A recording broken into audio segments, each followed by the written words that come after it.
In business news, the strength in commodities has been the driver behind the stock market rally. Africa 54's business correspondent Jill Malandrino in New York is joined by Mark Fredigan of Eligo Energy to discuss the strength in the natural gas market.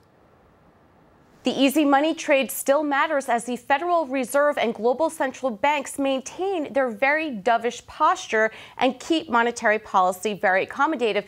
Phil, this rally has got to be in the short term overextended, and we're simply not seeing any selling here. What are your thoughts on this? Well, I mean, obviously, you've got ever since the Fed notes came out and they at the meeting and they put out the statement in the middle of February, we've been on a tear going straight up, and Yellen yesterday just put boosters on the rocket, essentially just sending us to the moon. And now we're back to essentially the highs of the year, or a little bit past the highs of the year for now. And but there's nothing to it. If you look at the volume's not that high, and it's really just another one of those, more free money kind of parties that they're never going to stop printing money. Right. But it's no reason to boost the market. The earnings don't cover it at all. Well, since February 11th, we're up 14%. Do retail investors, do you chase at this point? Do you think they've missed the ride, or they should wait for that pullback and put the cash to work?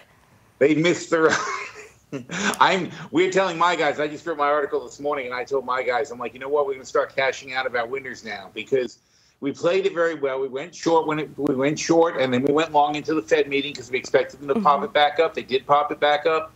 And now we're basically going to sell off the winners and wait until after earnings, maybe, to start getting back into things. Do you think it could also be that we're going? Look, things all going there. Right. Well, could it also be a function that we're going into the end of the quarter as well? Clearly, managers have to show that they have stocks on the books. And then we're also coming up into selling season for taxes on April 15th. So there could potentially be some volatility in this market. There's too many ways that things can go wrong. And like you said, this could all be just window dressing ahead of the end of the quarter, so that, all the financial companies get to make nice brochures and show pretty charts to people and tell them to put their money into the market. That's a load of garbage that goes on all the time. But on the whole, yeah, the earnings are going to be scary. I mean, especially in the material sectors and the oil sector and energy.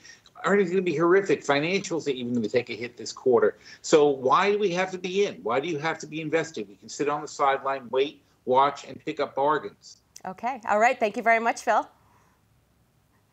In New York, for the Voice of America, I'm Jill Malandrino.